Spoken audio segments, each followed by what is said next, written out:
Great to have your company on the Footy Interchange Exchange. This is where you get to ask your questions to myself or to Will Schofield, or just to make a point on anything that's happening in the world of footy. This is where you can set the agenda and drive. It's been getting really good interaction, Scully. Absolutely. Enjoying it. Sometimes more than the actual body of the show. Correct. People are enjoying the question and answer forum because that's where they get to get involved. Good, and we love you here. However, if you're watching this right now on YouTube, it is going to be on our Patreon in 2 weeks. If you want to get this show, you want to get this contact, you got to sign up as a patron. $10 a month. Go to backchatpodcast.com.au and all the content lives there from 2 weeks from now. 2 weeks from now. So you have been warned. Great to have you with us. Let's get into the questions for today. First one comes from David Bubb. He says, is it outrageous to suggest that Luke Ryan might be the man to make way when Brandon Walker is ready to return for Freo? You would think it'd be Warner or Simpson, but both of them are providing more than Ryan at the moment, albeit a small sample size. Yeah, it's an interesting one, definitely, because they've been playing Simpson as a back, haven't they? Yep. So, yeah, Warner has been able to play a pretty good role over the last couple of weeks. The question is it outrageous? Probably. Yep. I don't think they're going to drop Luke Ryan, although he'd probably be on notice. They go and play really well this week, and Walker is back the following after Still that. a little while away. Yeah, I'd find it unlikely they're going to drop a leader, especially if they're winning. If they're not winning, then he's going to be more on the chopping block than he would be right now. They have missed Brandon Walker, though. Yeah. Jamie Elliott kicking 6 the week before and small forwards getting off the chain. Cozzy Pickett did against Melbourne. Exactly. So they've certainly missed having a small forward in there. Cooper Simpson, for what it's worth, has been excellent, I thought, the last couple of games in just giving them a little bit of a different look with his kicking skills off half-back. He's bigger than I thought he was. In my mind, he was small. He's not small at all. Walked past him out on the middle of Optus a couple of weeks ago. He's a good size. So I like the fact he's going well too. You always like to see guys with good potential and a bit of expectation around him go well. Like I think he's probably had a couple of games where he wouldn't want back, but he looks like he's on the right path now. Yeah, and came in as a mid or a half forward. And yeah, it's a hard role to play. He's definitely found a role at half back. Yep. And has helped Fremantle with their transition. JBJ says the same thing on the question. Says, was Cooper Simpson's kick from the back 50 down the guts the kick of the year for Freo? The kid can chisel them. I reckon Brandon Walker's position is in jeopardy after the GWS game. I don't agree with that because it's a different play. He's not a lockdown. Right, well, Brandon Walker's not in the side. Stop the small players, but yes, when he gets back, but he hasn't been a lay down misère player. Like I know he's played a lot of footy, but in the last couple of years, plays a very handy role for them. Yes, I know, but I reckon he was kept out fit last year at some stage. So it's not like he's Andy Brayshaw. I didn't see that kick. Very good. And it wasn't an isolated one either. Okay. Because his ability with his foot skills to find people through the middle of the ground is something they've been crying out for. Yeah. And he can do it. So there's certainly a tick there. But in terms of selection, it's probably a bit too early to figure out that yet. This one's up your alley, Schoey, from Ed Healy. Says, are the umpires killing the game or is it the rules they muck up that cause it? Not 15 is now the worst umpired rule in the game. Why is a 2-metre handball okay but not a 10-metre kick? I can fix these rules because there's definitely two. Did you get into the dinner at AFL House, did you? Yeah. Mate, I guarantee you Monday night is steak night there and it's unbelievable. That is tight-ass bloody Mondays there from the Scott brothers. Times are tough. I don't think there's any private room there. There's a bizarre. I've been there multiple times. Our new studios, BackChat Studios. They're not sitting in the public bar having a steak. Surely not, but yeah, I guess there'd be a private room I haven't been invited to. Look, the 15-metre rule is terrible because 15 metres is actually harder to tell than 10 or 20. Yeah. Right? It's sort of an in-between size. So I would say if you went to 20, it would be easier to call because it's either too short and it's not 20 metres or it is 20. Yeah. 15 is an in-between meterage. Yeah. That would fix that. Insufficient intent, which I know is your favourite rule. In between the arcs, last touch. Yep. You're convinced now that's the way to go? Yeah, but it won't change the game whatsoever other than it'll take away umpires having to make decisions. And then inside 50, do you take it away altogether? I reckon you probably do. Yeah. I reckon you take it away altogether inside 50 and you just throw it in. And it doesn't matter who it comes off. I think certainly take it away from an attacking team inside 50. Because we saw a couple of those played on the weekend where the team that was attacking was trying to move the ball forward. It went out of bounds and they got pinged for insufficient intent, which was quite ridiculous. So the umpires are not umpiring well, I will say that, but I don't think they're solely to blame. They're being asked to adjudicate and interpret rules that are shit. That are very tough to do just that. You guys get shocked when I swear on this. It's all right, we're in podcast land, mate. Old habits die hard. Jogon says, and a little bit on the umpiring as well, any chance of calling out the atrocious umpiring? It's becoming a joke. I.e. the free kick Hawthorn meme is now more than a meme and they get away with murder. I won't put the swear word in there. You probably would. Please don't give me they're a good team and go for the ball. Also, the blatant umpire bias against the Prince. Pretty damning footage for all the frees against the bloke. Who's the Prince? Harley Reid. Oh, Prince of Perth? I presume that's who they're talking about. You might need to clarify that with us, Jogon. I mean, what do you make of the Hawks players? They copped a little bit just ducking into tackles. Yeah. I mean, the ducking one, I just think that if you... That is easily avoidable, and the shrugging of the shoulders and the Luke Shuey, the Scott Selwood, right, they mastered this right when I was playing with them. The Joel Selwood, if you can't tackle correctly, you'll get done. You can avoid it, right? If you can see it coming, and I just think it's smart play by them, and we should be paying if it goes high. Like I think that takes away interpretation. If it's high and they've drawn it. There's no difference between drawing a holding the ball tackle. If it's holding the ball, it's holding the ball. If it's high, it's high. I think should play it. You can't take the ability for small forwards to go and get a free kick. Jelly Roll says, and these are a couple from last week's episode we needed to follow up on, around Oscar Allen, and I wonder whether opinions have changed a little bit after the weekend. We're talking about Oscar Allen playing forward or back and his best role and then what's best for West Coast overall. Jelly Roll says, maybe Oscar Allen is better than Jack Williams and Archer Reid, but if he's leaving at the end of the season, why waste the role on him when we need to get 50-plus games into Jack and Archer ASAP? Also, surely you can see Oscar's problems between the ears rather than the knee. So I would say that... you could see what winning did to that group. Now, Jack or Archer didn't play. Neither did, no. Archer was out managed. Yep. And Jack wasn't in the team from the week before. Archer was at the Empire Bar with Mousy, actually. I saw him there. I was there too. Yeah. But sort of brown paper bag. Yeah, correct. Yeah. Yep. But you can see what winning does to a group. And so all of these arguments are correct, right, from Jelly Roll. You're correct. You need to get games into Jack and Archer. This is the same argument that we can use across the whole competition with young players. You can't also just roll out a young team and get smacked by 100 points like West Coast have been doing. You need to be competitive. So you pick your best team and you be competitive and you try to win games of football. That is with Oscar Allen as centre forward or full forward. You can't change my mind on that. I understand, well, he could be traded. But at this stage, anyone could be traded because contracts don't seem to mean much. So that means... I just think, Andrew McWalter will just be trying to pick a team that can win. That's all he's worried about. Leave the rest of the stuff to the football department and the GM of footy and list manager, all that stuff.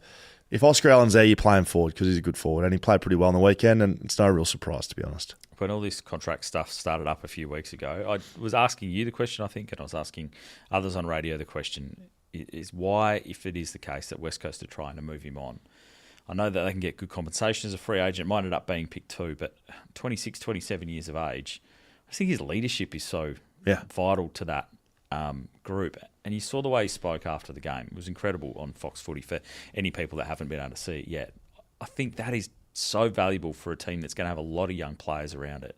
Like, he's not 30, he's not 31, 32. If his knee's good to go, I still don't understand why they might be trying to push him out the door.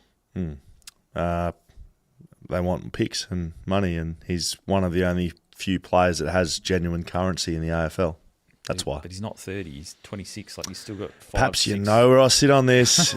Don't make him the captain. You need to go and trade him and pay him his money. But they don't want to do that, clearly, because they would have done it. Yeah, I don't quite get it. And it's exactly... I'm not changing my opinion because of one weekend. I said this 5-6 weeks ago when this was all happening.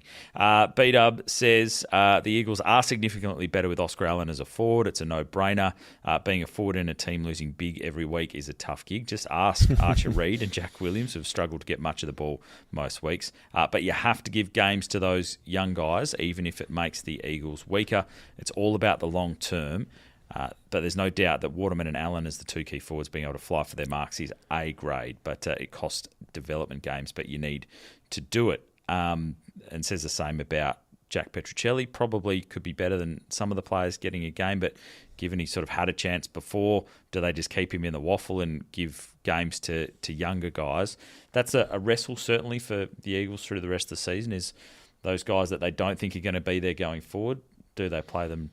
Don't they play them? Yeah, I mean, I still think the best selection is integrity-based selection, where you play your players that play well, and if you don't play well, yes, you have an eye on the future, and yes, you try to play young players where possible, but I just don't think it's a good practice to get into in not playing players in the middle of the year if they're on your list. If you don't want them, don't sign them.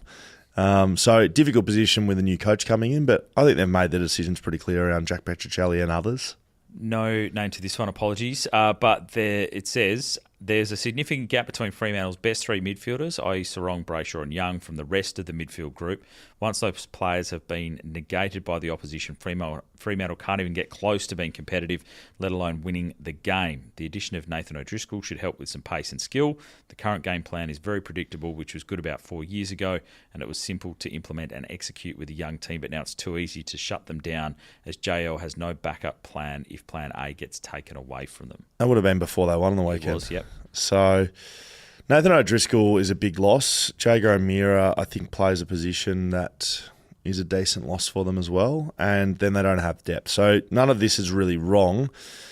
Young injured hurts, and I think we've established that, but it's no different than any other side. Like, their good players still need to play well to win. There's not many sides rolling around that their best players don't play well and they win. So the knock on Freo is, maybe too much to too little. But when you think about it, like, their best players are on the big money and that they need to play well to win. It's not really different than most other sides. I think there's enough promise there from Erasmus that he can go to another level. Not maybe to the level of those three names that you mentioned, seems, yeah. He hasn't any game time. It seems like they've blacklisted a few, and he's one of them. Will Brodie's another. This one says, it came in last week, says, Ruckman is needed at the Eagles. Trade Allen and source a decent Ruckman. There's enough forwards already. Did I see a picture of Sean Darcy in an Eagles jumper on the back page of the paper today? Like, come on. Oh, gee. Yeah, look, you're right. Matt Flynn was better on the weekend, and he struggled against the very good Ruckman. Yeah. But he's not in that category. Yeah. And they know that. Royal Marshall was still the highest ranked player on the ground, I think, towards the end of the day. Bailey Williams looked very good on the weekend. Yeah. I've always liked Bailey as a player. I think he's lacked consistency. But he's also lacked consistency in role. Like, is he a forward? Is he a ruck? Is he a number one ruck? Is he a forward that chops out? Like, I like him. I think he has every ability to be a very good player in the AFL. And if you're rucking against the second string ruck, as someone who can play solo ruck, you can get an advantage there, as long as they have an impact forward, which he did on the weekend, kicking multiple goals for the first time.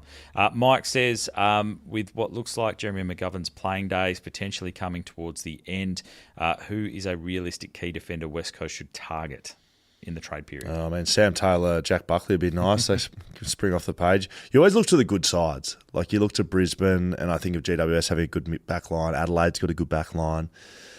Hawthorn's got a deep back line. Maybe Frosty. Maybe Sam Frost. Go back the other way. Yeah. Back from Hawthorn. Yeah, like, I would look at the best teams and see who's not getting a game, because you're not probably going to go and get Jack Buckley or Sam Taylor. But there might be a key position play there. Alika Lear, am I making that up? Harry Edwards was good on the weekend, I thought. Yeah, well, Harry Edwards was good. But they're going to have to add more people. Yep. If you take Gov out of there, Sandy Brock and Harry Edwards probably need a more senior type there. Just don't know exactly who it is. Cleaver says, mid-season draft, who should West Coast and Fremantle target and why? I don't know if Fremantle have a spot. They don't. I was going to mention that. Great. Yes, so they you surprised I knew that? It's not something I usually know. No, you're all over it. So Fremantle don't have a spot. West Coast do. So for Freo to have a pick there, just so we're explaining it, and touch wood, is it next week? Next week. Like, they'd have to have a long season-ending injury this weekend, and they'd have to put that player on the inactive list. Yep. And then that would open up a spot. That's the only way Freo can have a pick. West Coast do have a pick. Dom Sheed is on the inactive list, and I reckon they actually have a free list spot. I'm making that up. I'll have to double check that. They definitely have one. Yeah.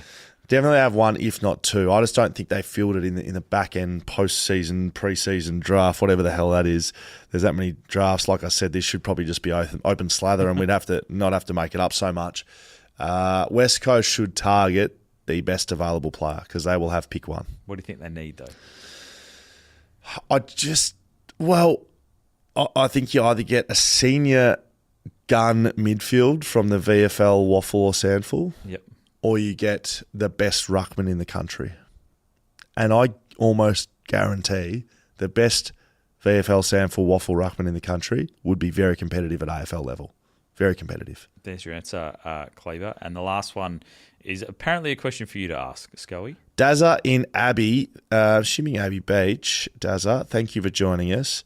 Now, I heard this, and I'm impressed by a lot that you do, Paps, but this probably was right up there in impressive terms. How long did Paps have no hassle for Hoff in the chamber for Brady Hoff's first goal? That is a brilliant question. How long were you sitting on that for, Papalia? Blew up after I said it, with a lot of people asking the exact same question. And I do not want to hear, it just came to me in the moment. Bullshit. I think when he got drafted, probably. As soon as his name got read out and it was pronounced Hoff and not Hogue, or however else you would say it, Good. Your mind starts ticking over a little bit. And you've got like a 90s sort of sitcom mind as well, right? Yeah, true. Baywatch. Absolutely. And it took him so long to kick a goal, and I was just waiting to see when he would do it. And it was 63 games in the end. So so good that you had you're it. just sitting on it waiting, and they're like, is he going to kick a goal away? He had a couple of chances this year. I'm like, miss it. Who was it? Pav or Simo that was like, someone heard it. Simo sounded a lot like my family whenever I drop a dad joke at home. It was half it was a little funny, half just groaning because it was terrible at the same time. I loved it. A shout out to David Hasselhoff, by the way. Yeah. When my brother was sort of not going too well, we did a bit of a pass I had around. We had a competition between mates who could get the most famous. G'day, Jace. Hope you're going well. Thinking of you. It was one of the great groups of all time. Mate, Sachin Tendulkar was in there. Really? Ricky Ponting. I went right to the top there. Like, Sachin Tendulkar's about. Yeah. I got David Hasselhoff to send a message through. Like, that is very good. Jason, big Baywatch fan. So I was very impressed with no hassle for Hoff. Have you got his number? Maybe. It was a sneaky cameo, but I got it for free. I'd have to pay for it. It was a free one. So I don't have his number. I was like, we've got to get him to send a message to Brady Hoff for kicking his first goal. No hassle for Hoff. So yes, I did have that one in the chamber for a little while, but you just got to hold fire and hope that the moment presents and that it's a good goal at the same time. Like, it wouldn't work on a set shot too much if it was pretty boring. Anyway. Well done, mate. That's what I spend. Congratulations. That's what I spend my free time doing, ladies and gentlemen. Thanks, Schoey. If you enjoyed this, thank you. Make sure you sign up as a patron. backchatpodcast.com.au. You can sign up for $10 a month, and this content will live there within 2 weeks. So it'll be gone. No one else will get it, just you. Exclusive access, early access to all of our content, discounts for our sponsors in Shelter and Whippersnapper and all our good friends, as well as little giveaways along the way too. Some Eagles tickets going there. We've got Socceroos stuff coming up. We've got rugby union. We come across a few things and they just go in there nicely. So sign up as a patron to get the Footy Interchange exchange from 2 weeks. Very well said. I don't need to add too much to that, except we want your questions each and every week. Fire them through. Send them through, particularly on a Tuesday morning. Hit us up on X and fire them through so they are ready to go for the show. Brilliant to have your company. Thanks very much. This has been the Footy Interchange Exchange.